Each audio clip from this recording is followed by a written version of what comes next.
વખતે બકાલું લેવા જવાનું એટલે કર્યું, પહેલાં છોકરા જ લેવા જતા, એની પહેલાં વર્ષો પહેલાં હું જ લેવા જતો દર વખતે. પણ પછી કોઈને એમ ન થાય કે બકાલું કેવું લઈ આવે છે કેવું નહીં. શાકભાજી વર્ષોથી હું જ શાકભાજી લેવા જતો. અમે સૌજી બાપા, પછી જ્યારે ગૃહપતિ હતા તે અમીર બાપા તે બધું શાકભાજી લેવા જતા, રમેશભાઈ હતા ત્યારે એ પણ જતા. પણ છોકરાઓને એવું ન થાય કોઈ દિવસ કે ભાઈ શાક બકાલું અમને ભાવતું નથી લઈ આવતા, એટલે એવું નક્કી કર્યું કે શાક બકાલું છેલ્લા 2 વર્ષથી છોકરા લેવા જતા. પણ હમણાં છેલ્લા મહિનાથી મેં એવું નોટ કર્યું કે 500-600 રૂપિયાનું બકાલું લઈ આવે, એની સામે 80 રૂપિયા એને તો રિક્ષા ભાડાનો ચાર્જ દેવો પડે આપણે, કેમ કે 2 છોકરા અહીંથી યાર્ડે જાય, યાર્ડેથી પાછા આવે તો એને 80 રૂપિયા તો આપણે ચાર્જ ચૂકવવો પડતો રિક્ષા ભાડાનો. તો એ 80 રૂપિયા આપણે એ 5-6 વખત બકાલું લેવા જાય તો 500-600 રૂપિયા તો આપણા રિક્ષા ભાડાના વયા જાય. તો એક ટાઈમનું બકાલું એમાં આવી જાય, એટલે મતલબ કે એક વખત તો 4-5 દિવસ હાલે એટલું બકાલું આવી જાય. એટલે પછી એવું નક્કી કર્યું કે હવે આ વખતથી હું જ લેવા જઈશ. એટલે આજે હું એટલે સવારે લેવા ગયો હતો બકાલું. ચાલો હવે અમારા ઘર પાસે પહોંચવા આવ્યા છે. આ છે એરપોર્ટની સામેની સાઈડમાં કહેવાય નિધિ પાર્ક, બ્રાહ્મણ સોસાયટી પણ કહી આને. ત્યાં મારું એક મકાન છે, ત્યાં મારો થોડો સામાન પડ્યો છે. આજે એને થોડુંક સરખી રીતે કરવાનું છે, કેમ કે મકાન ભાડે દીધવાનું છે. જય દાસારામ. આ છે અમારું ઘર બીજું, જે ભાડે આપવાનું છે 1 તારીખે. એના માટે આવ્યા છે આજે, થોડુંક સાફસૂફ કરવા માટે.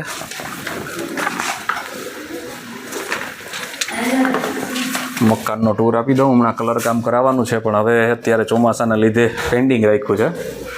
આજ દી લગી મકાન ભાડે હતું, હમણાં જ ખાલી થયું છે, હવે પાછું બીજાને આપવાનું છે. આ કંઈક છે અમારો ડ્રોઈંગ રૂમ કહી શકીએ આપણે. અહીંયા છે કિચન,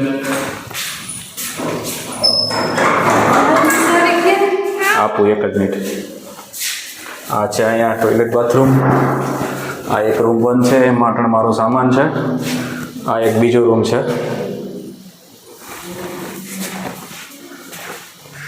આ મકાન આપણે દેવાનું છે 1 તારીખથી ભાડે, પણ આજે આમાં અમારો સામાન પડ્યો છે, ગોદડા અને ગાદલા તે બધું થોડુંક સૂકવવાનું છે. એના માટે આજે અમે અહીંયા આવ્યા.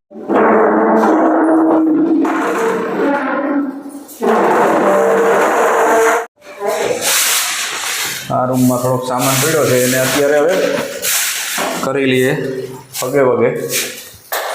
કેમ કે આ કબાટમાં અમારો ગોદલા ગાદલા પડ્યા છે બધું. એને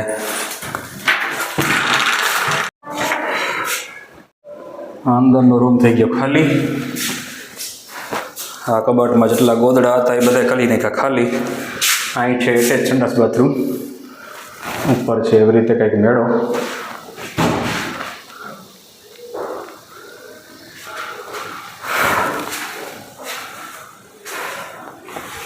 આવી છે કંઈક અમારા ઘરની ટૂર.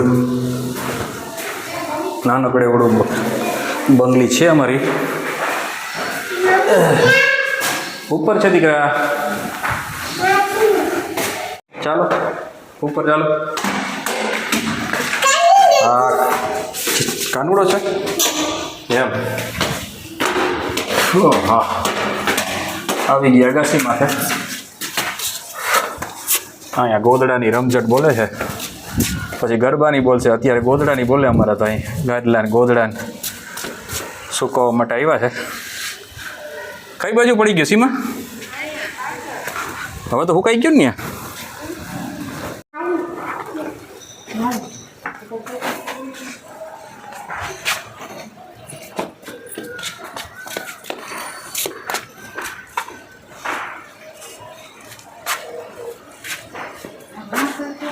તો થઈ ગઈ છે, હવે બેસી જાય જમવા. જમવાનું પણ સાથે ભેગું લેતા આવ્યા હતા, એટલે હવે જમી લઈએ બપોરનું ભોજન. શું શું લઈ આવ્યા છે જમવામાં? ટિફિન નીકળ્યું છે ભાઈ. જમવામાં છે શાક રોટલા. શાક રોટલા દેશી? વાહ, આપણે તો દેશી જોઈએ. આમી તું શાક ઓકે અને રોટલા શું છે ભૂંગળા સીભડા.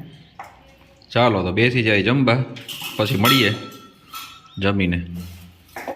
પૂરું બધું ટોટલી બધું વરાઈ ગયું, સાફ સૂફ કમ્પ્લીટ કરી દીધું છે. તો હવે નીકળીએ ઘરે, ઘર બાજુ જઈએ, પ્રસ્થાન કરીએ.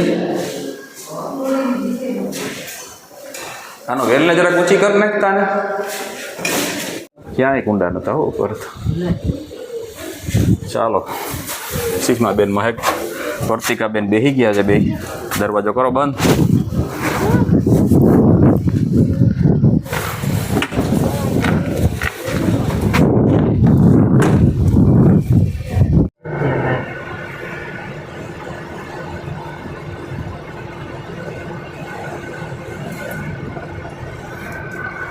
ચાલો ઘર બાજુ આ છે પોલિટેકનિકલ કોલેજ, એની પાછળ જ નિધિ પાર્ક બ્રાહ્મણ સોસાયટી જે કયો તે એમાં જ છે આપણું મકાન.